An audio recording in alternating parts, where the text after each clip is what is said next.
Olhe à sua volta agora mesmo. O que é que você vê? Talvez pilhas de livros que você prometeu ler, roupas que precisam ser dobradas e guardadas, caixas cujo conteúdo você já nem lembra. Você pensa que isso é só preguiça, irresponsabilidade, falta de força de vontade? E se eu lhe dissesse que a sua bagunça não é culpa sua? E se esse caos à sua volta for um grito silencioso de socorro, a manifestação física de uma profunda ferida na alma? No vídeo de hoje, vamos falar sobre uma ligação chocante, mas incrivelmente importante, como o acúmulo de coisas se torna um dos principais sintomas do trauma causado pelo abuso narcisista. Vamos entender por que é tão difícil para você se desfazer de objetos. Eu prometo, ao final deste vídeo, você vai olhar para a sua casa com olhos completamente diferentes. E talvez este seja o seu primeiro passo em direção à cura. Você já parou para pensar por que a frase "é só começar a limpar" provoca em você não uma onda de motivação, mas sim pânico? Vamos entender isso juntos. Antes de mergulharmos fundo neste tema, vamos definir rapidamente alguns conceitos. O que é o abuso narcisista? Não é apenas uma briga ou um relacionamento ruim. É uma violência psicológica sistemática, cujo objetivo é suprimir sua vontade, destruir sua autoestima e estabelecer controle total. O narcisista se alimenta das suas emoções. Ele faz você duvidar da sua própria sanidade, da sua memória, dos seus sentimentos. Este processo é o que chamamos de gaslighting. Como resultado de meses ou até anos dessa exposição, a pessoa desenvolve o que os psicólogos chamam de transtorno de estresse pós-traumático complexo, ou TEPTC. Diferentemente do TEPT comum, que surge após um único evento chocante, o TEPTC é o resultado de uma traumatização prolongada. E é aqui que reside a raiz do problema. O trauma muda o funcionamento do seu cérebro. Ele afeta sua capacidade de tomar decisões, seu nível de energia e o seu senso de segurança. E a sua casa, que deveria ser o seu refúgio, a sua fortaleza, torna-se o reflexo desse caos interno. Ela se transforma num campo de batalha, onde você perde, repetidamente, a guerra contra a voz do abusador dentro da sua própria cabeça. Pois bem, vamos começar pelo fundamento de tudo. A primeira e talvez a mais crucial razão pela qual a casa da vítima de abuso narcisista se afoga em objetos é a destruição da sua autoestima e a perda total do senso de valor próprio. Imagine ter sido convencido, durante anos, de que você não é bom o suficiente para nada. Que seu gosto é brega, suas opiniões são idiotas e seus desejos são puro egoísmo. O narcisista, de forma metódica, dia após dia, usou a crítica para apagar a sua identidade como se fosse uma borracha. Ele criticava suas escolhas de roupa, o modo como você cozinhava, seus amigos, seus hobbies. O resultado é que você perde a noção de quem você realmente é. Agora projete isso na sua casa. Como você pode criar um espaço que te reflete se você não sabe quem você é? Como você pode decidir o que guardar ou o que descartar se não confia mais no seu próprio julgamento e nas suas decisões? O acúmulo de coisas torna-se a manifestação física desse vazio interno. A casa se enche de objetos porque, dentro de você, há um vácuo que o abusador se empenhou em criar. Cada objeto, mesmo velho e inútil, parece ter mais valor do que você mesma. Você não consegue se desfazer de uma camiseta velha porque, subconscientemente, acredita que até ela tem mais direito de existir do que a sua necessidade de ordem e paz. Esse processo é inconsciente. Você sente uma paralisia no momento de se livrar de algo. É a indecisão nascida do medo de fazer a escolha errada novamente e de ouvir aquela voz crítica interna que fala exatamente com a entonação do seu agressor. Portanto, a desorganização não é apenas um monte de coisas espalhadas. É um monumento à sua autoestima perdida. E para que você comece a desimpedir essa bagunça, você precisa primeiro começar a montar a si mesma, peça por peça.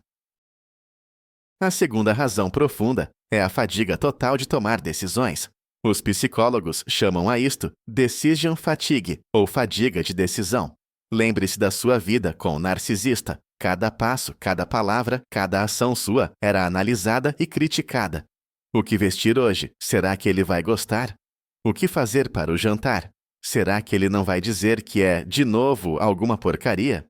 Ligar para uma amiga, será que não haverá um escândalo depois, por você estar gastando tempo com bobagens? A sua vida transformou-se num campo minado, onde cada escolha podia levar a uma explosão. Para sobreviver, a sua mente adaptou-se. Você aprendeu a não tomar decisões, confiando totalmente na vontade do agressor, ou a calcular cada passo 10 jogadas à frente, o que exigia um esforço mental colossal. E agora você saiu desse relacionamento. Parece liberdade, certo? Mas o seu cérebro não pensa assim. Ele acostumou-se a que decidir é perigoso e esgota suas energias. E agora, quando está em frente a um armário que precisa arrumar, o seu cérebro grita PARA. Para uma pessoa normal, a pergunta: guardo esta blusa ou deito fora? É algo de 1 minuto. Para você, isso é um gatilho. Ativa-se a mesma cadeia neural que era ativada durante o abuso. Guardar, e se for útil depois? E se eu me arrepender? Deitar fora? E se era uma coisa valiosa e eu, como sempre, estrago tudo? Este diálogo interno esgota você até o limite, e a sua mente escolhe o caminho mais fácil: não escolher, adiar para depois, empurrar para o fundo, simplesmente fechar a porta do armário e fingir que o problema não existe. É por isso que a acumulação de tralha cresce como uma bola de neve. Isto não é preguiça. É a impotência aprendida do seu sistema de tomada de decisões, que foi quebrado por anos de abuso psicológico. Cada objeto na sua casa é uma decisão adiada que a sua mente simplesmente não tem forças para tomar.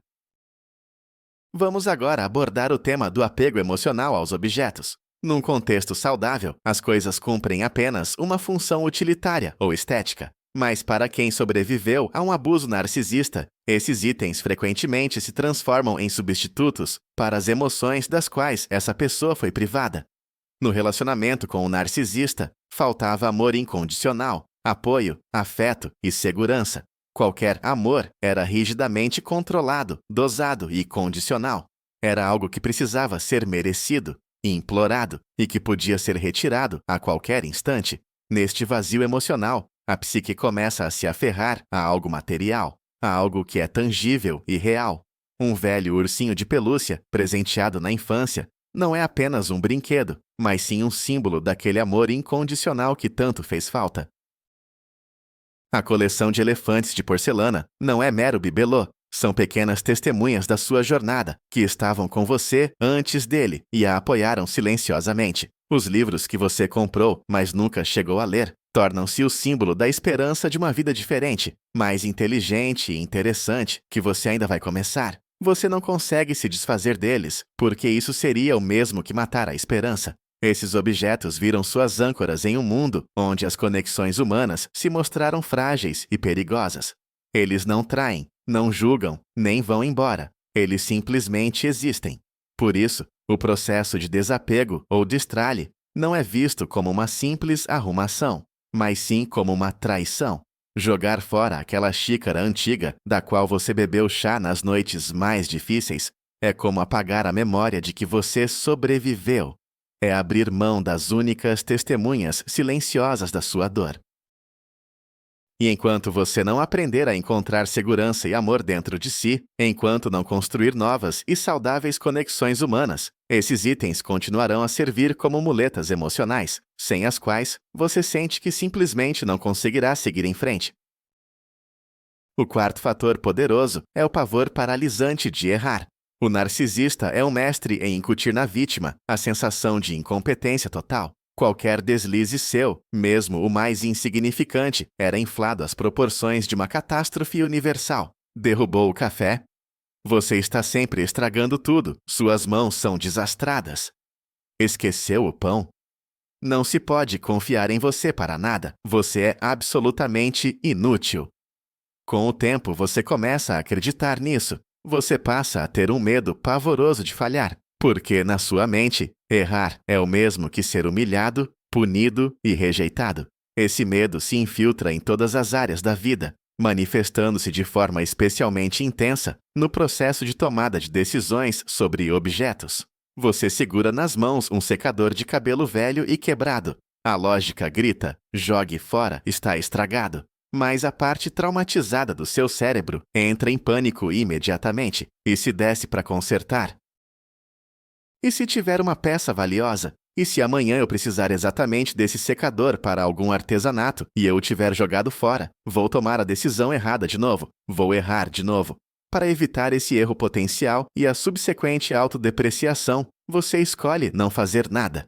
Você simplesmente guarda o secador de volta. O mesmo ocorre com roupas que já não servem. E se eu emagrecer? Com a maquiagem vencida? E se essa cor tiver saído de linha, mas eu precisar dela? Com a pilha de revistas antigas? E se havia um artigo importante ali? Você prefere viver no caos, mas com a ilusão de não ter cometido um erro irreparável ao jogar fora algo necessário. Sua casa se transforma em um depósito de potencialidades e riscos segurados. Você se apega a cada objeto por precaução, porque esse por precaução é, na sua mente, muito mais assustador do que conviver com a desorganização diária. Desfazer-se da tralha exige que você faça centenas, milhares de pequenas escolhas, e em cada uma delas você arrisca errar. Sua psique, treinada pelo abusador, simplesmente não consegue suportar tanta pressão. O quinto aspecto, intimamente ligado ao anterior, é a procrastinação como uma resposta aprendida ao estresse. Na psicologia do trauma, existem 3 reações primárias a uma ameaça: lutar, fugir ou congelar. Numa situação de abuso prolongado, onde não é possível nem lutar nem fugir, a psique frequentemente opta pela terceira estratégia, o congelamento. Você se congela emocionalmente para sentir menos dor. Você se congela fisicamente para não provocar o agressor. Isso se torna seu principal mecanismo de sobrevivência. Mesmo após o fim do relacionamento, esse mecanismo não desaparece. Ele é simplesmente transferido para outras situações estressantes. E para alguém com trauma, a tarefa de organizar o caos no quarto é um estresse imenso. Não é apenas uma faxina, é um encontro cara a cara com o seu passado, com as suas decisões adiadas, com os seus medos e a sua dor. Quando você olha para aquela montanha de coisas, seu cérebro a percebe como uma ameaça. E por hábito, ele aciona a reação de congelamento. Fisicamente, isso se manifesta como apatia súbita, um cansaço avassalador e o desejo de simplesmente deitar e encarar o teto. Você pode fazer um plano pela manhã, estar cheio de determinação, mas assim que abre o armário, é como se fosse atingido por um manto de chumbo. Você perde a força, tudo cai das suas mãos. Sua mente fica turva. Esta é, de fato, a reação de congelar. Seu corpo e sua mente sabotam suas próprias intenções, porque para eles essa tarefa está ligada a uma tensão psicológica insuportável. É a mesma procrastinação que o impedia de procurar um novo emprego ou de iniciar novos relacionamentos. É um mecanismo de defesa que, embora tenha ajudado você a sobreviver no passado, agora o impede de viver plenamente. Pessoas de fora chamam isso de preguiça, mas não é preguiça. Preguiça é ter energia, mas não querer gastá-la. No seu caso, nesse momento, a energia simplesmente não existe. Toda ela é consumida pela luta interna e pela supressão das memórias traumáticas que são ativadas pela visão da desordem. Agora, vamos mergulhar num tópico que pode soar estranho, mas que é a dura realidade para muita gente. A sexta razão é a recriação subconsciente do caos, visto como um ambiente familiar e, pasmem, até seguro. Sim, você ouviu bem. Viver com um narcisista é sinônimo de caos permanente, montanhas russas emocionais, explosões de raiva imprevisíveis, drama constante, intrigas e manipulações. O seu cérebro, o seu sistema nervoso, adaptaram-se durante anos a viver em estado de alerta máximo ou prontidão de combate. A calma e a ordem tornaram-se algo desconhecido e até mesmo perturbador. Quando a sua vida finalmente encontra uma pausa, o cérebro, habituado à tempestade contínua, começa a ficar inquieto. O silêncio parece-lhe ameaçador, quase sinistro. Ele espera que algo de ruim aconteça, e para lidar com esta ansiedade do desconhecido, ele pode subconscientemente procurar recriar o ambiente familiar. O caos. A forma mais simples de fazer isso é criando desordem física à sua volta. A desorganização em casa torna-se um reflexo e uma extensão dessa desordem interna, a que se habituou. Dá-lhe uma sensação familiar, ainda que desagradável. Você sabe como viver no caos. O que você não sabe é como viver na ordem e na harmonia. A ordem exige manutenção, exige responsabilidade, exige a crença de que você é merecedor de viver num espaço bonito e acolhedor. Já o caos não exige nada, ele simplesmente existe. Mais do que isso, a desordem física pode servir como uma distração constante. Enquanto se preocupa com as coisas espalhadas ou se culpa pela louça suja, você não tem tempo nem energia para olhar para dentro e encarar a verdadeira dor, as consequências do trauma. A desorganização torna-se um bode expiatório conveniente. É mais fácil dizer para si mesmo: estou deprimido porque a minha casa está uma bagunça, do que admitir: a minha casa está uma bagunça porque estou em profunda depressão depois de tudo o que me fizeram. É a tentativa da psique de substituir um problema grande e incontrolável por um pequeno e aparentemente solucionável. A sétima razão, que parece óbvia, mas que tem raízes profundas no trauma, é a falta crônica de energia. O abuso narcisista é uma verdadeira maratona de sobrevivência que esgota todos os seus recursos, emocionais, mentais e, claro, físicos. O estresse constante, causado pela necessidade de andar pisando em ovos e adivinhar o humor do abusador, literalmente queima o seu sistema nervoso. Os níveis de cortisol, o hormônio do estresse, estão constantemente altíssimos no seu corpo. Isso leva a distúrbios do sono, problemas digestivos, enfraquecimento do sistema imunológico e, em última análise, a um estado que se assemelha à síndrome da fadiga crônica ou ao esgotamento, o burnout. Depois de sair de um relacionamento assim, o corpo e a mente não se recuperam num piscar de olhos. Eles estão em um estado de exaustão profunda. Imagine que a sua bateria interna, que deveria estar carregada a 100%, marca apenas 10 ou até 5%. E você precisa distribuir essa pouca energia para coisas básicas: levantar da cama, escovar os dentes, preparar a comida e ir trabalhar. Para tarefas maiores, como uma limpeza geral da casa, simplesmente não sobram forças. A tarefa de organizar o armário parece tão impossível quanto escalar o Monte Everest. Qualquer esforço adicional provoca não apenas uma falta de vontade, mas uma resistência física real do seu corpo. Isso não é preguiça, é um estado fisiológico real. O seu organismo está a gritar que precisa de descanso, recuperação e paz. Mas você, ouvindo a voz do abusador que se infiltrou no seu subconsciente, continua a se recriminar. Seja forte, pare de ser mole. Os outros conseguem, você é preguiçosa. Este conflito interno rouba as últimas migalhas de energia e você cai em um ciclo vicioso, sem forças para limpar. A bagunça cresce, o sentimento de culpa e vergonha aumenta, e isso rouba ainda mais as suas forças. A única maneira de sair deste ciclo é reconhecer a sua exaustão, parar de exigir o impossível de si mesmo e dar a si o direito de descansar, o direito de simplesmente ficar deitado e recuperar as energias, mesmo que haja montanhas de louça suja à sua volta. O oitavo ponto da nossa lista, e um dos mais cruciais, é a armadilha dos presentes do abusador.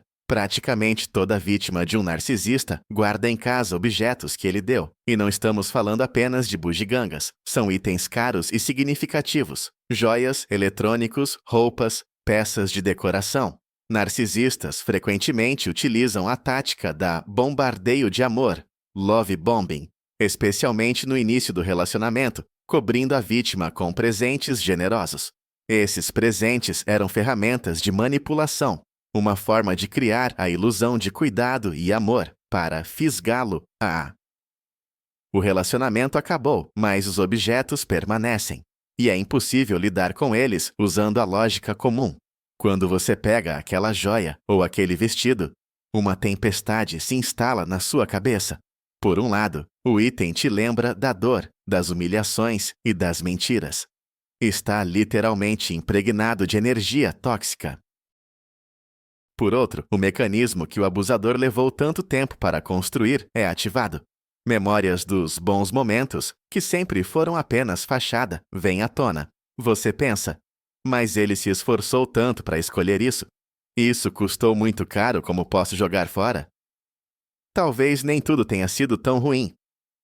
Esses objetos se tornam a prova material de que houve sim algo bom. Jogá-los fora significa admitir de forma definitiva que todo aquele tempo foi desperdiçado, que todo o amor era uma farsa. É uma admissão demasiadamente dolorosa. Além disso, O narcisista costuma incutir na vítima um sentimento de dívida. A voz dele continua ecoando na sua cabeça. Eu fiz tanta coisa por você e você é ingrata. Descartar o presente parece um ato de ingratidão, de traição, e você os mantém. Eles ficam guardados em caixas, pendurados nos armários ou em cima das prateleiras, como pequenos ídolos venenosos, contaminando seu espaço e impedindo você de seguir em frente. Cada olhar é uma pontada na ferida antiga. Livrar-se desses itens não é apenas uma faxina, é um poderoso ato simbólico de libertação. É a declaração clara: eu não caio mais no seu teatro. Minha paz de espírito vale mais do que qualquer dinheiro ou qualquer lembrança. A nona razão é a utilização da bagunça, da tralha, como uma barreira física.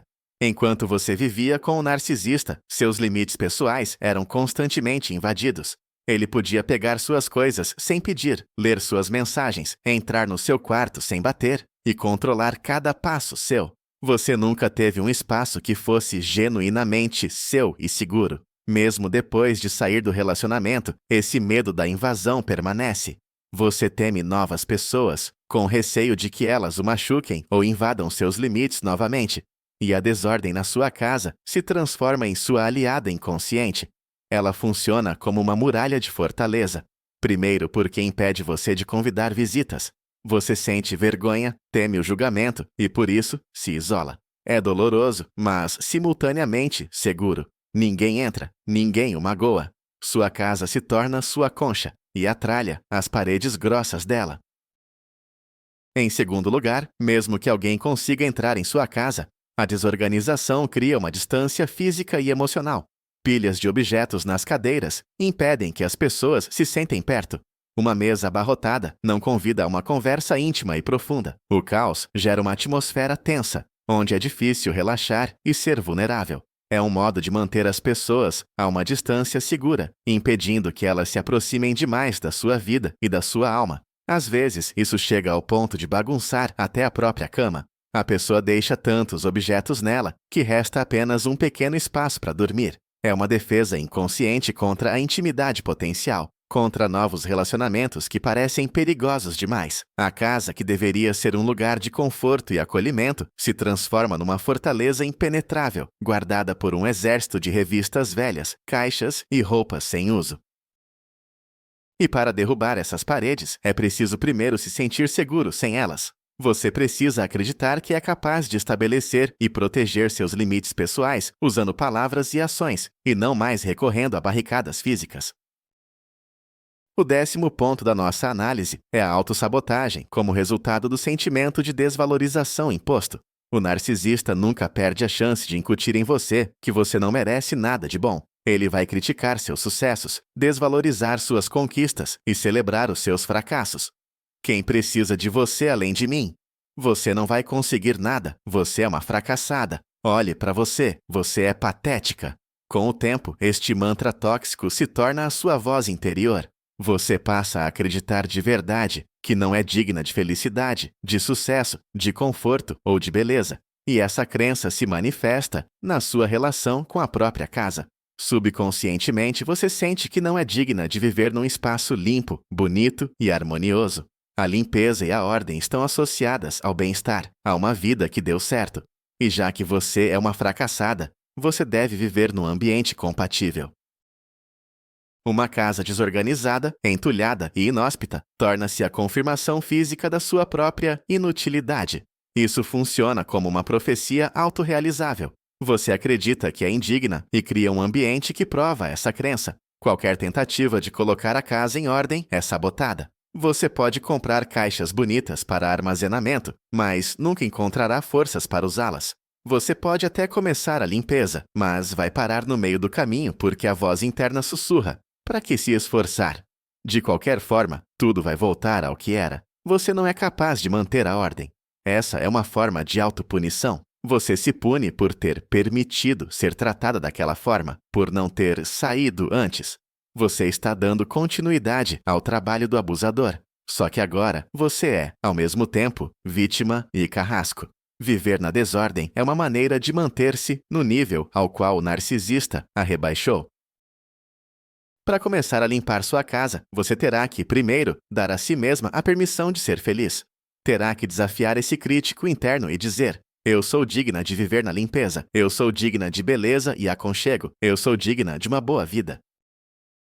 A 11ª razão, uma consequência direta de relacionamentos tóxicos, é a completa perda da sua própria identidade. O narcisista, obcecado pelo controle total, destrói metodicamente quem você é. Os seus hobbies são rotulados como bobos, seus filmes favoritos como primitivos e a sua música como detestável. Aos poucos você abandona tudo o que amava, apenas para agradá-lo ou para fugir de conflitos. Você passa a vestir roupas que agradam a ele, a conviver com os amigos que ele aprova e a se interessar apenas pelo que lhe interessa. Você deixa de ser uma pessoa autônoma para se tornar o mero reflexo pálido do seu agressor. E de repente você está livre. Mas quem é você? O que você quer? O que lhe dá prazer? Você não tem respostas para nada disso. E essa confusão mental afeta diretamente o seu lar. Como organizar um espaço se você nem sabe qual estilo realmente te agrada? Como decidir o que fica e o que sai se você não consegue distinguir o que é genuinamente seu do que foi imposto? Sua casa vira um verdadeiro museu de uma vida que não é a sua. Ela pode estar cheia de objetos que você detesta, mas que foram aprovados pelo seu ex-parceiro. No seu guarda-roupa, ainda pode haver peças que te incomodavam, mas que ele insistia para que você vestisse. Tudo ali está impregnado dos gostos dele, das regras dele e da presença dele. Você olha para esses itens e não sente nenhuma conexão, mas não consegue se livrar deles, pois não sabe pelo que substituí-los. Você está sem visão, sem conceito próprio. O processo de desapego e organização exige que você responda: do que eu gosto? O que é importante para mim? Como eu quero que seja o meu lar? Mas no lugar dessas respostas, você encontra apenas um vazio, um buraco. Por isso você deixa tudo exatamente como está. Este caos de objetos seus e objetos dele, todos misturados, reflete perfeitamente a confusão que domina sua mente. Antes de sequer tocar na bagunça material, é crucial que você comece a se reencontrar. Lembre-se do que você amava antes, experimente coisas novas, busque aquilo que ressoa com a sua alma. Somente quando você começar a redefinir a sua identidade é que terá a força e o desejo de criar um lar que seja o seu verdadeiro reflexo, e não um mero monumento à pessoa que tentou dia após dia apagá-lo. O 12º fator que paralisa qualquer tentativa de arrumação é a chamada paralisia analítica. É aquele estado em que você está tão sobrecarregado de informações e opções que simplesmente não consegue tomar nenhuma decisão. E para alguém traumatizado e propenso ao overthinking, o pensamento excessivo, aquela montanha de tralha se torna a tempestade perfeita para desencadear esse tipo de paralisia. Vamos pegar um exemplo simples. Você pega um cartão postal antigo nas mãos. Uma pessoa normal olharia, sorriria e o guardaria numa caixa de recordações ou o jogaria fora. Já na sua cabeça, inicia-se um processo mental complexíssimo. Quem me deu isso? Ah, foi a tia Maria. Quando? No ano novo de 2005. O que ela desejou? Felicidades e muita saúde. Como será que a tia Maria está hoje? Devo ligar para ela, mas se eu ligar, ela vai perguntar como eu estou e o que eu vou dizer. Que estou sentado no meio da bagunça, revirando cartões postais antigos. Que vergonha! Será que este cartão é a única coisa que me resta da tia Maria? Não, tem o vasinho. Onde está o vasinho? Preciso procurar. Se eu jogar fora, a tia Maria vai ficar chateada? Ela nem vai saber, mas eu vou saber. É uma lembrança, mas está ocupando espaço. E espaço é o que não tenho, onde vou guardar. Talvez eu deva arrumar uma caixa só para cartões, mas onde vou colocar essa caixa? E se eu tirar uma foto e jogar fora? Ah, mas não é a mesma coisa, a energia não é a mesma. 10 minutos se passaram. Você ainda está ali, parado, com aquele pobre cartão nas mãos, completamente esgotado por esse monólogo interno.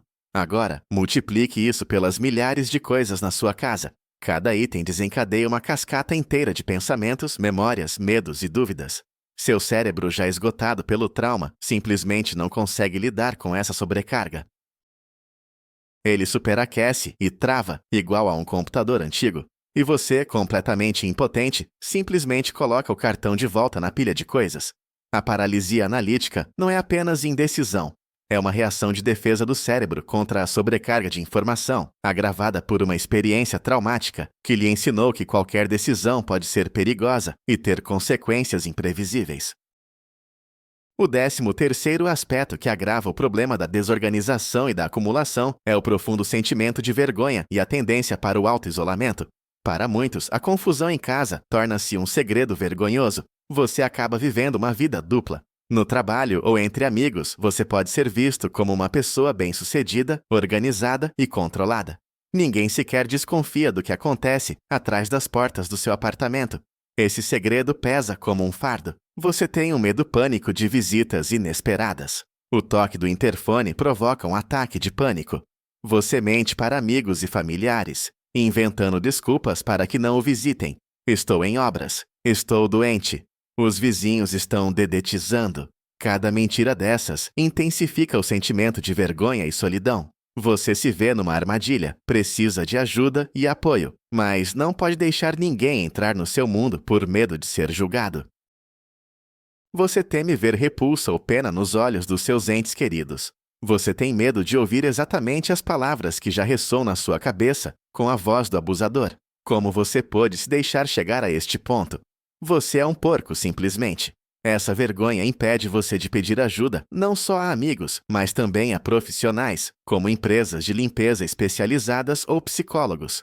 Parece que o seu problema é único e terrível, que ninguém mais passou por isso. Você esconde o seu caos e, com ele, esconde a sua dor.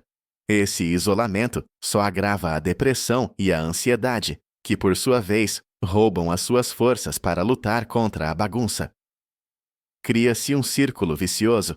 A desorganização gera vergonha. A vergonha leva ao isolamento. O isolamento intensifica experiências traumáticas, e estas tiram a sua energia para a limpeza.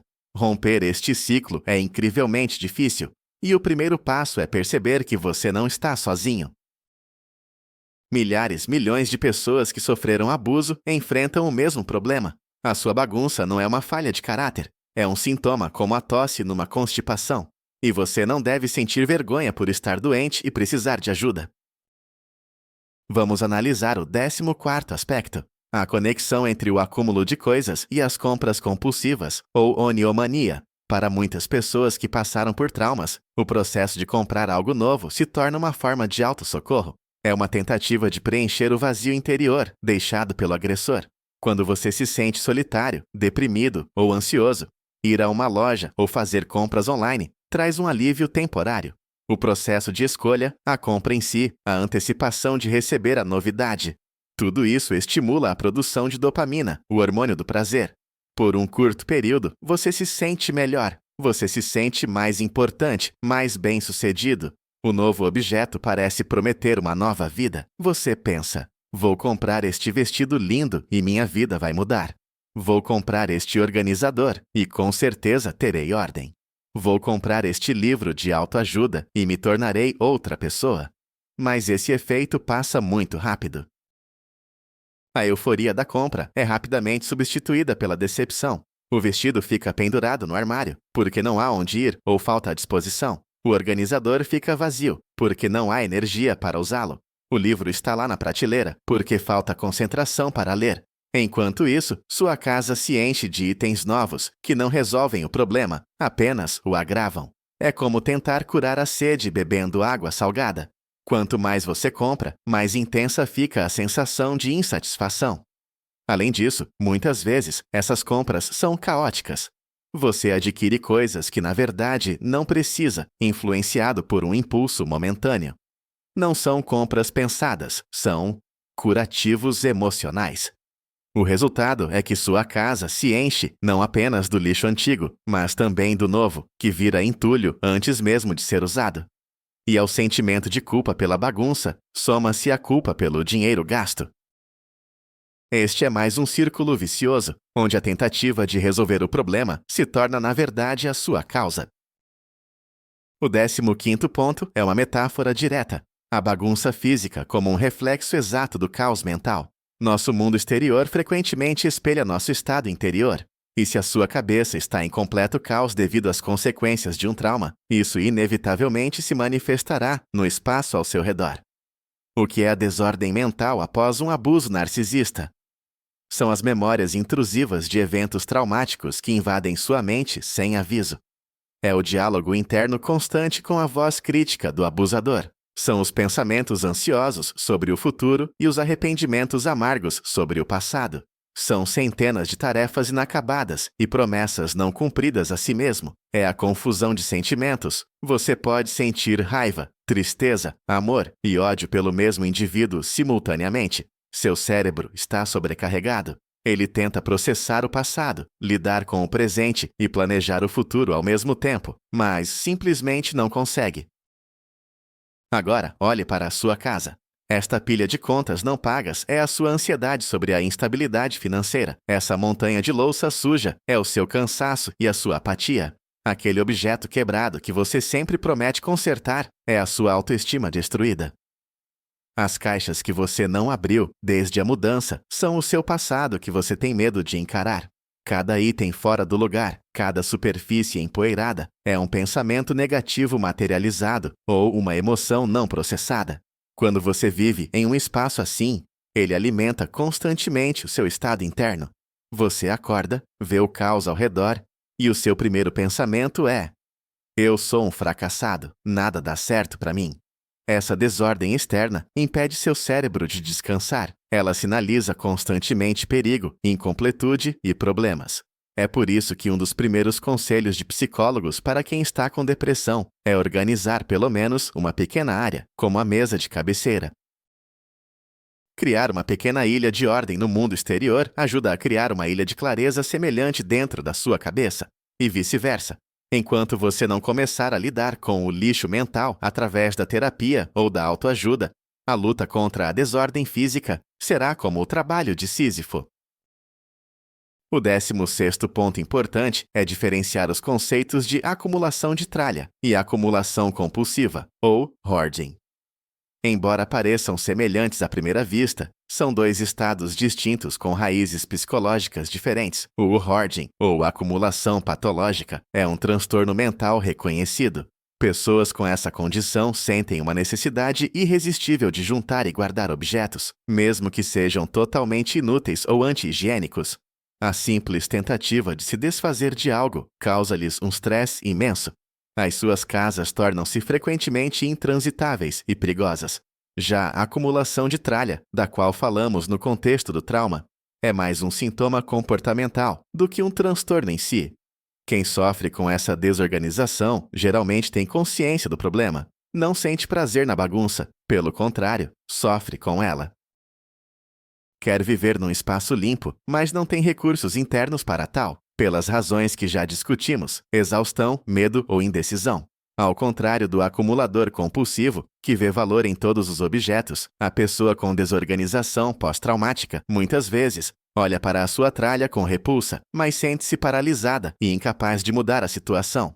No entanto, a linha que separa estas condições pode ser muito tênue. A acumulação prolongada, quando ignorada, pode agravar-se e adquirir características de hoarding. O apego emocional aos objetos pode aumentar, e a incapacidade de se desfazer deles pode tornar-se crônica. Por que é importante perceber esta diferença?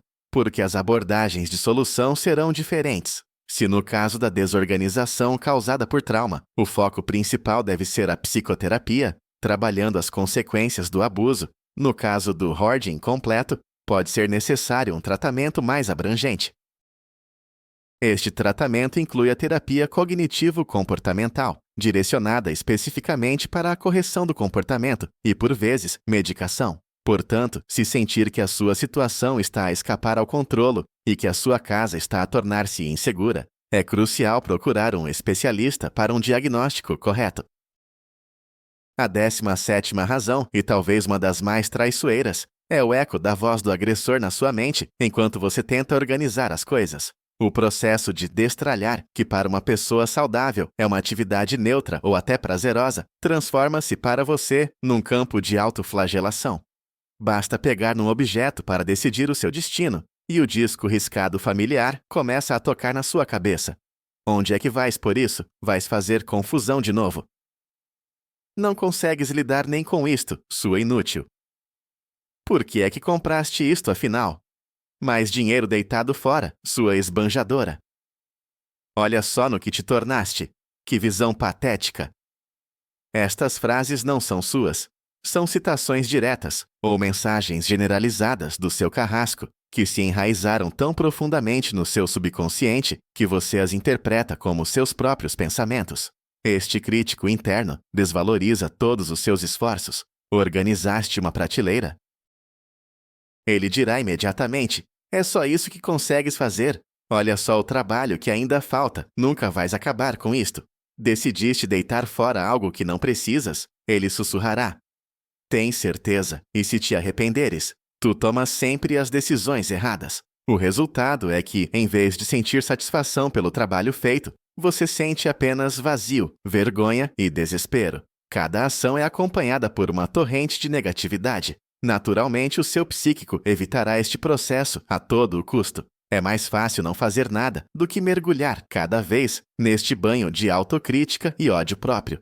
A luta contra a desorganização torna-se impossível enquanto você não aprender a reconhecer essa voz estranha na sua cabeça. Enquanto não aprender a responder-lhe: este não é o meu pensamento, são as palavras dele, e elas já não têm poder sobre mim. Você precisa tornar-se o pai ou a mãe gentil e solidário que a elogia a cada passo, mesmo o mais pequeno. Você foi ótima por organizar esta prateleira. Não foi fácil. Eu tenho orgulho em você. Vamos descansar, e amanhã, se tiver forças, fazemos mais alguma coisa.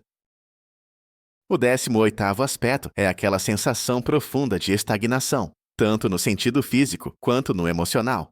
A desorganização da nossa casa torna-se a metáfora perfeita para este estado de espírito. Os objetos que se acumulam por anos simbolizam o passado ao qual nos agarramos e que somos incapazes de largar. Cada jornal antigo, cada caixa cheia de tralha inútil, funciona como uma âncora que nos mantém parados, impedindo-nos de avançar. Literalmente vivemos rodeados pelo nosso passado. Não conseguimos iniciar uma vida nova porque, fisicamente, não abrimos espaço para ela. Como é que algo novo e bom poderá entrar na nossa casa se todo o espaço está ocupado pelo que é velho e já não serve? Esta sensação de bloqueio permeia todas as áreas da nossa vida. Estamos presos a um trabalho de que não gostamos por medo da mudança. Estamos presos à solidão por receio de novos relacionamentos. Estamos presos a memórias traumáticas, revivendo-as constantemente na nossa mente. E a nossa casa desordenada é a manifestação física desta armadilha. Ela pesa sobre nós, não apenas emocionalmente, mas também fisicamente. Viver num espaço apertado e abarrotado limita os nossos movimentos e cria uma sensação de asfixia. Não conseguimos respirar livremente, não conseguimos endireitar os ombros. Num ambiente assim, a energia não circula, ela estagna, como água num pântano. E a nossa própria energia vital também fica estagnada. Sentimos apatia, falta de motivação, a sensação clara de que a vida está a passar por nós. Sair deste estado de bloqueio muitas vezes começa com algo pequeno, uma ação física. Deitar fora um saco de lixo, arrumar uma caixa, não é apenas limpar. É um ato simbólico que declara ao universo: estou pronto para avançar, estou a criar espaço para o novo.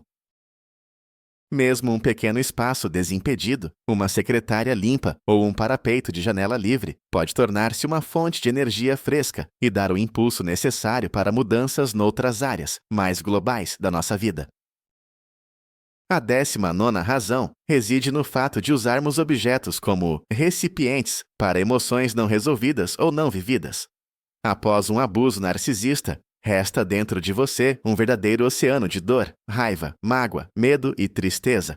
Mas era perigoso expressar essas emoções no relacionamento. Qualquer lágrima ou explosão de raiva sua era usada contra você, desvalorizada ou provocava ainda mais agressão. Você aprendeu a suprimir seus sentimentos, a empurrá-los para o fundo. Mas as emoções não desaparecem. Elas precisam de uma saída. E se elas não conseguem sair de forma saudável, através do choro, da conversa, da criatividade, elas começam a se alojar em objetos materiais. Esse processo é inconsciente. Você compra um livro em um período de grande tristeza e esse livro se torna o símbolo da sua dor. Você não consegue jogá-lo fora, porque isso significaria desvalorizar o seu próprio sofrimento. Ou, por exemplo, você tem uma pilha de roupas antigas que usou durante o período mais difícil do relacionamento. Essas roupas estão literalmente carregadas com o seu medo e desespero. Você não as usa, mas também não consegue se desfazer delas, porque se tornaram a prova material de tudo que você suportou. Livrar-se delas é como trair o seu próprio eu que tanto sofreu. Sua casa se transforma em um depósito de emoções conservadas. Desfazer essa desordem é o mesmo que abrir essas latas de conserva. Quando você pega um objeto que está ligado a um certo período, toda aquela gama de sentimentos que você reprimiu naquele momento desaba sobre você. Isso pode ser insuportavelmente doloroso. Por isso você prefere não mexer nessas coisas, deixando-as ali como bombas relógio. Para lidar com essa acumulação, é preciso primeiro aprender a trabalhar com suas emoções, reconhecê-las, vivenciá-las e lhes dar vazão. Psicoterapia, diários, arte-terapia, exercícios físicos, tudo isso ajuda a liberar essa energia emocional. E só quando o seu recipiente interno começar a esvaziar é que você terá força e coragem para organizar os recipientes externos. O nosso 20º ponto de análise explica por que métodos populares de organização, como o famoso método KonMari, muitas vezes falham ou até mesmo prejudicam quem sofreu algum trauma. Sistemas como o de Marie Kondo baseiam-se na ideia de manter apenas as coisas que despertam alegria, o famoso Spark Joy. Essa é uma linda premissa para uma pessoa psicologicamente estável, mas para quem viveu um abuso narcísico, isso pode se tornar uma verdadeira tortura.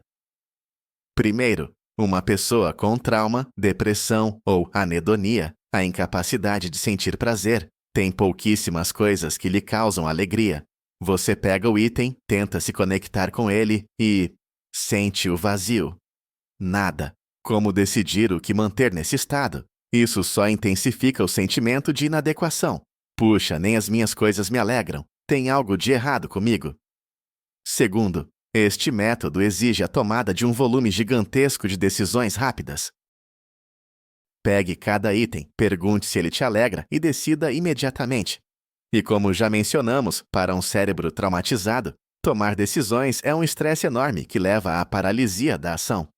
A escala da tarefa, organizar uma categoria inteira de uma só vez, por exemplo, todas as suas roupas, não gera inspiração, mas sim pânico e o desejo de desistir de tudo. Terceiro, o conselho de agradecer ao item e se desapegar dele pode ser um gatilho emocional. Para muitas vítimas de abuso, a própria ideia de soltar está ligada à dor, à perda e à traição. Elas foram forçadas a abandonar seus sonhos, seus limites, sua dignidade. A exigência de largar, até mesmo objetos, pode ser sentida como mais um ato de violência. Para quem vive com trauma, é necessário um método completamente diferente. Não uma revolução, mas uma evolução lenta e cuidadosa. Não o tudo de uma vez, mas um pequeno passo de cada vez. O foco não pode ser "isso me traz alegria", mas sim "este item me serve funcionalmente". Ele se alinha à vida que eu quero construir, ou "este item me causa dor". A abordagem precisa ser informada sobre trauma, ou seja, deve considerar as particularidades do funcionamento da psique após a vivência de uma violência. A 21ª razão está na necessidade paradoxal de controle. Durante o relacionamento com o narcisista, você foi despojado de qualquer domínio sobre a sua vida. Ele controlava suas finanças, seu tempo, seu círculo social e suas emoções. Você vivia numa constante sensação de impotência e imprevisibilidade. Ao sair desse relacionamento, surge uma necessidade desesperada de recuperar esse sentimento de controle. E é aqui que a desorganização pode pregar uma peça. Por um lado, parece que o caos é a perda total de controle, mas, por outro, para algumas pessoas, ele se torna a única esfera onde elas são as donas absolutas da situação. Ninguém além delas decide onde este ou aquele objeto deve ficar. Sim, é uma bagunça, mas é a minha bagunça. Eu decido que esta pilha de revistas fica aqui. Eu decido que esta caixa vai ocupar metade do cômodo. Qualquer interferência externa, por exemplo, a ajuda de familiares para organizar, pode ser percebida como uma nova invasão das fronteiras pessoais e desse controle frágil e ilusório. A pessoa pode defender ferozmente sua tralha, porque é a única coisa que lhe pertence de forma irrestrita. Além disso, o próprio processo de acumulação pode gerar uma falsa sensação de controle sobre a vida. Você não pode controlar suas emoções, nem seu passado, mas pode ir e adquirir mais um objeto. O ato de aquisição em si proporciona uma sensação temporária de poder e domínio. Sou eu que decido o que comprar. Sou eu que posso pagar por isso. O problema é que esse controle é profundamente destrutivo. Ele não leva a uma melhoria de vida, apenas agrava o caos existente. O verdadeiro controle é a capacidade de tomar decisões que promovam a ordem, a harmonia e o bem-estar. Mas para isso, é preciso primeiro curar a parte de si que se sente absolutamente impotente. É preciso acreditar que você é capaz de controlar sua vida de formas construtivas, gerenciando seu tempo, suas finanças, suas reações. Só então a necessidade de se agarrar ao controle destrutivo da bagunça irá desaparecer. O 22º aspecto é a ligação direta entre o abuso financeiro e a acumulação de tralha. O abuso financeiro é uma das formas de controle mais comuns em relacionamentos narcisistas. O abusador pode ou privar você completamente do acesso ao dinheiro, controlar rigorosamente cada centavo, ou até mesmo forçar você a se endividar. O resultado é que você desenvolve uma relação distorcida com dinheiro e bens materiais. Você passa a viver em constante medo da pobreza e da privação. E esse medo não desaparece imediatamente após o término do relacionamento. Ele permanece com você por muitos anos. Como isso se manifesta na acumulação de tralha? Em primeiro lugar, você tem um pavor irracional de jogar fora qualquer coisa que tenha algum valor potencial. Eletrônicos antigos, mas que ainda funcionam. Roupas com um pequeno defeito que poderiam ser consertadas. Potes, caixas, barbantes, qualquer coisa que possa ser útil um dia. Seu cérebro, aterrorizado pela experiência da miséria, grita: não jogue fora, e se o dinheiro acabar de novo, e essa coisa nos salvar? Sua casa se transforma num depósito para os tempos de vacas magras, que na sua mente podem chegar a qualquer momento. Em segundo lugar, você pode sentir uma culpa irracional ao se desfazer de algo pelo qual você pagou, mesmo que tenha sido uma ninharia. Você sente como se estivesse jogando o próprio dinheiro fora. Isso é ainda mais difícil se o abusador passava a vida a recriminar você por cada gasto. Em terceiro lugar, após um período de economia total, você pode ir para o extremo oposto, o ciclo de compras compulsivas de itens baratos. Você compra tudo em liquidações e em lojas de tudo por um preço só, porque isso lhe dá uma ilusão de riqueza e liberdade. Agora eu posso ter isto. Mas esses itens baratos e de baixa qualidade quebram rapidamente, perdem a aparência e acabam apenas aumentando as montanhas de lixo na sua casa. Para lidar com isso, é preciso trabalhar a sua mentalidade de escassez. Você precisa aprender sobre educação financeira, construir uma reserva de emergência, mas, acima de tudo, convencer-se de que é capaz de ganhar dinheiro, de que você não é mais aquela vítima indefesa, e que a sua paz de espírito e o espaço livre na sua casa valem muito mais do que aquele objeto velho que você tem tanto medo de jogar fora. O item 23 trata de como a desorganização afeta sua vida social, especialmente novos relacionamentos. Já mencionamos que a bagunça tem um efeito isolador, afastando você de amigos e familiares. Mas o que acontece quando, superando o medo, você tenta engatar um relacionamento novo e saudável? A desordem em casa se transforma em um obstáculo quase intransponível. Nos estágios iniciais, o desejo de convidar o parceiro para sua casa é totalmente natural. No entanto, para você, essa ideia é um gatilho de pânico. Você não consegue agir assim e acaba tendo que inventar desculpas constantes ou se limitar a encontros em locais neutros ou na casa da outra pessoa. Isso naturalmente gera tensão e desconfiança. O parceiro pode começar a suspeitar que você está escondendo algo importante ou que não está levando o relacionamento a sério. E se você finalmente decide mostrar seu lar, isso se torna um teste de fogo para a relação. Mesmo um parceiro muito compreensivo pode ficar em choque. Pode ser difícil para ele diferenciar a desorganização da preguiça, entendendo que é, na verdade, um sintoma de um trauma. Ele pode tentar ajudar, mas essas tentativas podem ser interpretadas por você como crítica ou invasão de limites, levando a conflitos inevitáveis. Mais ainda, a bagunça pode soar como um grande sinal de alerta, um red flag, para quem está chegando. A pessoa pode se assustar com a dimensão do problema e concluir que não está pronta para lidar com tanta complexidade. Para você, isso apenas serve como mais uma confirmação da sua falta de valor, mais um golpe doloroso na autoestima. Viver no meio do caos, literalmente, não deixa espaço para mais ninguém na sua vida, nem no sentido literal, nem no metafórico.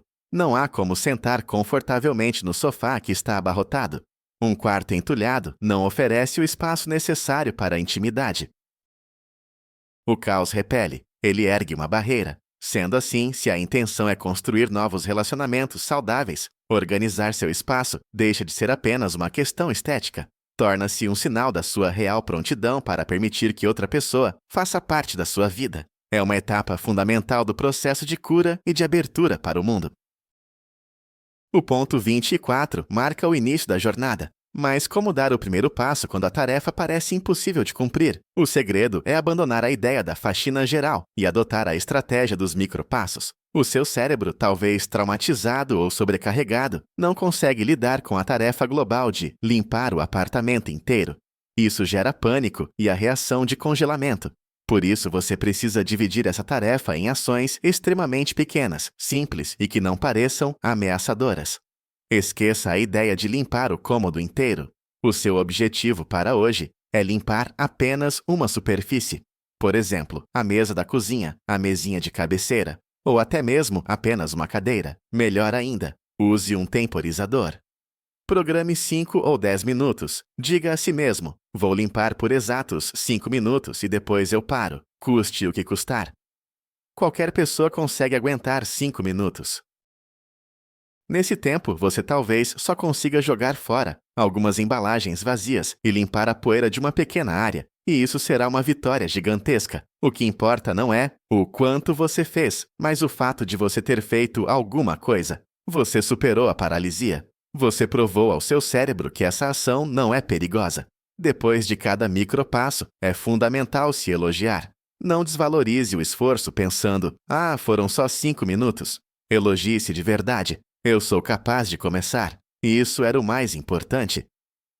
Você pode usar a técnica do saco de lixo. Pegue um saco e caminhe pela casa, recolhendo apenas o lixo óbvio, recibos antigos, embalagens, guardanapos secos. Não tome nenhuma decisão, apenas recolha o que é 100% lixo. Essa é outra ação muito simples e eficaz. O objetivo desses micropassos não é deixar tudo impecável em um dia. O propósito é habituar gradualmente o seu sistema nervoso a entender que limpar não é assustador. É criar uma nova conexão neural. Limpeza. Na arte, pequena conquista. Na arte, eu sou capaz. E aos poucos, passo a passo, você começará a reconquistar o seu espaço e a confiança em si mesmo.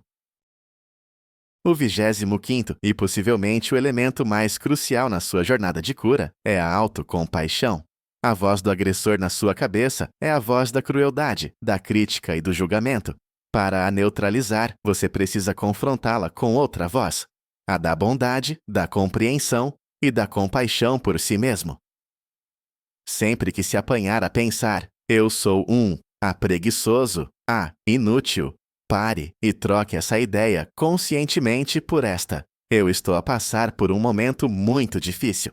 A minha desorganização é um sintoma do trauma, não um defeito de caráter. Eu mereço compaixão e não ser julgado, Isto não significa justificar a inação, mas sim mudar a sua motivação interna. Você não arruma a casa porque é uma má pessoa que precisa de ser corrigida. Você arruma porque é um ser humano bom que passou por um inferno e agora merece viver num espaço bonito e acolhedor. Você faz isso por si, por amor próprio e autocuidado. A autocompaixão é também a capacidade de perdoar os seus deslizes e recaídas. Haverá dias em que não terá energia, nem para uma arrumação de 5 minutos, e nestes dias é crucial que não se critique, mas sim que se apoie. Diga a si mesmo: hoje não tenho recursos. Está tudo bem, vou descansar e tento de novo amanhã. Imagine que não está a cuidar de si, mas sim do seu melhor amigo, que passou exatamente pelo mesmo que você. Iria repreendê-lo pela desorganização? Ou abraçá-lo-ia, faria um chá e diria que ele vai conseguir? Seja esse amigo para si mesmo. A prática da autocompaixão não é egoísmo nem fraqueza. É a ferramenta mais poderosa para a cura de traumas. Ela muda a química do seu cérebro, reduz os níveis de estresse e ativa os centros responsáveis pela sensação de segurança e cuidado. E quando começar a tratar-se com bondade, irá descobrir com surpresa que o desejo de cuidar do seu espaço surge naturalmente como uma extensão do seu autocuidado. O 26º passo é uma mudança de mentalidade, ressignificar a limpeza como um ato de autocuidado e não como uma obrigação detestável. Na nossa mente, a palavra limpeza está frequentemente ligada a conotações negativas, trabalho pesado, sujeira, dever, castigo. Para a vítima de abuso, isso é agravado pelo fato de o narcisista frequentemente usar a faxina como instrumento de controle e humilhação. Ele podia forçar você a esfregar um chão que já estava limpo, criticar a qualidade do seu trabalho, ou criar bagunça propositalmente, forçando você a limpar repetidamente. Consequentemente, a limpeza se tornou um símbolo de escravidão e impotência para você. Para mudar essa situação, é preciso alterar conscientemente o significado dessa palavra para si mesma. Tente trocar limpeza por cuidado com o espaço, criação de aconchego ou ritual de purificação. Mude o foco do processo, lavar, tirar o pó, para o resultado, beleza, conforto, segurança. Pense que, ao arrumar sua casa, você não está cumprindo uma sentença, você está criando um santuário para si mesma, um lugar onde pode recuperar suas forças, onde se sentirá em paz e bem. Cada objeto jogado fora não é apenas menos uma coisa, é mais um sopro de ar fresco. Cada superfície limpa não é apenas ausência de poeira, é a sua declaração ao mundo. Eu controlo minha vida e meu espaço. Tente transformar este processo em um ritual agradável. Coloque sua música favorita, acenda uma vela aromática ou um incenso, vista roupas confortáveis e bonitas. Trabalhe no seu ritmo, fazendo pausas para uma xícara de chá delicioso. Recompense-se por cada pequena vitória. O objetivo é destruir a antiga e traumática associação limpeza igual a sofrimento e criar uma nova. Cuidado com a casa igual a autocuidado igual a prazer. É um processo longo e ele não acontecerá da noite para o dia, mas cada vez que você abordar a limpeza com essa mentalidade, estará fortalecendo esta nova e saudável conexão neural.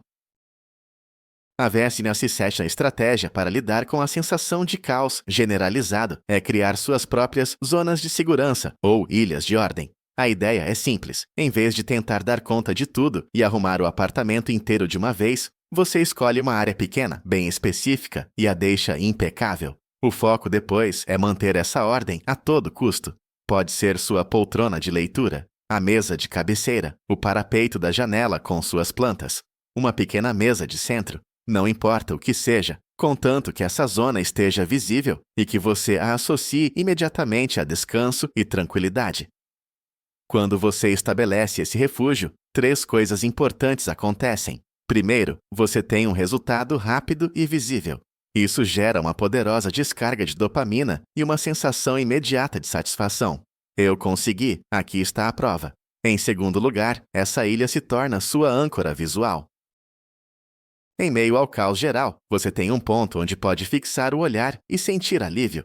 Esse local funciona como um lembrete de como sua casa pode ser e do objetivo que você está buscando. Isso lhe dará esperança e motivação. Terceiro, manter a ordem em um pedacinho é muito mais fácil do que no apartamento todo. Isso treina a sua habilidade de organização e transforma a limpeza em um hábito. A cada dia que você tira o pó da sua mesa de cabeceira segura, você fortalece sua autoconfiança. Quando sentir que manter a ordem nesse refúgio se tornou fácil e natural, você pode expandi-lo. Adicione o espaço limpo no chão ao redor da mesa. Depois, a cômoda. Assim, gradualmente, ilha por ilha, você vai recuperando seu território do caos. Este método diminui a ansiedade, torna a tarefa realizável e proporciona um reforço positivo constante. Não é um assalto à fortaleza, mas sim um cerco lento e constante que, no final, garante a vitória. O ponto número 28 é saber a hora certa de procurar ajuda profissional. Às vezes, por mais que nos esforcemos, a autoajuda simplesmente não é suficiente. O trauma pode ser tão profundo e a bagunça ou a acumulação tão extremas que é humanamente impossível lidar com isso sozinho. E não há absolutamente nada de errado ou vergonhoso nisso, pelo contrário. Reconhecer que você precisa de ajuda não é um sinal de fraqueza, mas sim de grande força e sabedoria. De que tipo de ajuda estamos falando? Em primeiro lugar, trata-se de um psicoterapeuta especializado em trauma e, idealmente, nas consequências do abuso narcisista.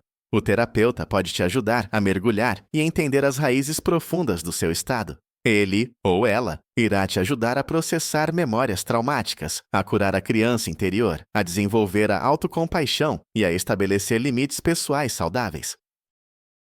O trabalho com a desorganização se tornará muito mais fácil assim que você começar a curar a raiz do problema. Em segundo lugar, pode ser a ajuda de um psiquiatra. Se você tiver sintomas de depressão profunda, ansiedade severa ou TEPTC, transtorno de estresse pós-traumático complexo, o médico pode prescrever medicamentos que irão estabilizar seu estado e lhe darão a energia necessária para dar os próximos passos. Em terceiro lugar, existe o profissional de organização de espaços com foco em trauma, o chamado Trauma Informed Organizer. Este não é apenas alguém que vai te ajudar a organizar as coisas fisicamente. É um especialista que compreende os aspectos psicológicos por trás da bagunça e da acumulação. Ele trabalhará com você de forma delicada, no seu ritmo e, acima de tudo, sem julgamento. Ele não apenas ajudará a arrumar, mas também a criar um sistema de armazenamento que funcione para você e a desenvolver habilidades para manter a organização a longo prazo. Procurar essa ajuda é um investimento valioso em si mesmo e no seu futuro. Você não precisa, nem deve, passar por isso sozinho. Existem pessoas prontas e capacitadas para ajudar. E o seu primeiro passo em direção a elas pode ser o ponto de virada crucial no seu caminho de cura. A 29ª razão crucial a considerar é a disfunção das funções executivas do cérebro, um resultado direto de um trauma. As funções executivas são um conjunto de processos mentais superiores que nos permitem planear, organizar, iniciar e concluir tarefas, gerir o nosso tempo e manter a concentração. Elas são, essencialmente, o CEO do nosso cérebro. O estresse prolongado e o trauma atingem literalmente o córtex pré-frontal, a região cerebral responsável por estas funções. Como resultado, em pessoas que sobreviveram a abusos ou traumas, as funções executivas podem ficar seriamente comprometidas. Como é que isto se manifesta no contexto da organização e limpeza? Você tem dificuldade em elaborar um plano de ação. Olha para a divisão e não sabe por onde começar. Tudo parece igualmente importante e urgente. É difícil dividir uma tarefa grande, como a limpeza, em subtarefas pequenas. Não consegue estabelecer uma sequência lógica. Primeiro recolher o lixo, depois arrumar as coisas, e só depois limpar o pó. É complicado iniciar a ação. Pode planear tudo, mas o momento da transição do pensamento para a ação parece uma barreira intransponível. Você tem dificuldade em manter o foco. Começa a organizar o armário, mas 5 minutos depois, distrai-se com o telemóvel, depois com um artigo interessante na internet e acaba por se esquecer do ponto de partida. É difícil levar as coisas até ao fim. Começa com entusiasmo, mas rapidamente se esgota e desiste a meio, deixando para trás uma desordem ainda maior. É vital entender que isto não é preguiça, nem desorganização, mas sim uma consequência neurobiológica real do trauma. Este entendimento alivia um enorme peso de culpa e ajuda a encontrar as ferramentas certas de autoajuda. Elaborar planos escritos muito detalhados, usar cronômetros como a técnica Pomodoro, trabalhar numa única tarefa de cada vez e criar lembretes e estímulos externos. Basicamente, você precisa de se tornar o CEO externo para o seu cérebro, dando-lhe instruções claras, simples e passo a passo. E, finalmente, o 30º e último ponto, o processo alegre e inspirador de Reclaiming Your Aesthetic, ou seja, de resgatar o seu próprio estilo. Enquanto você morava com um narcisista, seu espaço era apenas um reflexo dos gostos, das regras e do ego dele. Depois de começar a limpar a desordem do passado, uma tela em branco se abrirá à sua frente. Esta é a sua chance de, finalmente, criar um lar que seja 100% seu. Este processo não é apenas decoração. É uma prática terapêutica poderosa para a recuperação da sua identidade. Do que você realmente gosta? Que cores acalmam você e quais dão energia? Quais texturas te agradam? Madeira lisa, veludo macio, linho rústico? Que aromas você ama? Você pode começar criando um mood board no Pinterest, reunindo imagens de interiores que te tocam. Não analise, apenas salve o que você gosta. Com o tempo, você começará a notar padrões e a entender seu estilo. Pode ser o minimalismo escandinavo, o boho aconchegante, ou talvez um estilo eclético e vibrante. Não importa o que seja, desde que seja seu. Você não precisa mais pedir permissão a ninguém. Você pode pintar a parede de um rosa berrante. Você pode pendurar seus próprios desenhos ou fotos. Você pode até comprar aquela poltrona engraçada da qual ele zombaria. Cada item que você traz para o seu novo lar deve ser escolhido por você, com amor e plena consciência.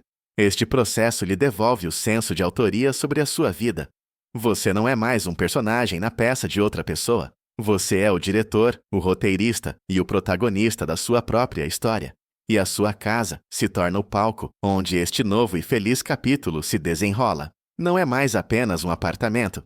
É o seu lugar de poder, sua fortaleza, o seu reflexo. E é por isso que vale a pena percorrer todo o caminho complexo de se livrar do que não serve. Então, vamos recapitular. Hoje, nós analisamos 30 razões profundas e interligadas pelas quais a sua casa pode ter se tornado um depósito de dor, medo e exaustão. A mensagem mais crucial que eu quero que você leve deste vídeo é esta: a sua bagunça não é culpa sua. Ela não é um sinal de preguiça, desorganização ou de qualquer falha moral. Pelo contrário, ela é uma reação da sua mente totalmente normal, previsível e justificável diante de condições anormais e, muitas vezes, desumanas que você enfrentou. É um sintoma de trauma, assim como uma cicatriz deixada por um ferimento. E como toda cicatriz, isso requer um processo de cura gentil, compassivo e paciente. Pare de se criticar. Em vez disso, olhe para o seu lar com empatia. Ele é seu aliado, foi ele quem revelou a profundidade da sua ferida. E agora, ele está pronto para ser seu maior auxiliar no processo de cura. Cada gaveta organizada, cada saco de lixo que você joga fora, não é apenas uma limpeza. É um ato de libertação, um passo em direção ao seu eu autêntico. Muito obrigado por assistir a este vídeo longo e talvez difícil até o final. Se ele foi útil para você, por favor, deixe seu like e inscreva-se no canal para que possamos continuar explorando juntos esses temas complexos. E agora, tenho uma pergunta para você. Qual das 30 causas que listamos ressoou mais profundamente com a sua experiência? Compartilhe seus pensamentos nos comentários, se você se sentir confortável. Sua experiência é inestimável e pode ajudar outras pessoas que, neste exato momento, estão sentadas no meio do seu caos, achando que estão sozinhas. Vamos nos apoiar. Lembre-se, você vai conseguir. Um passo de cada vez.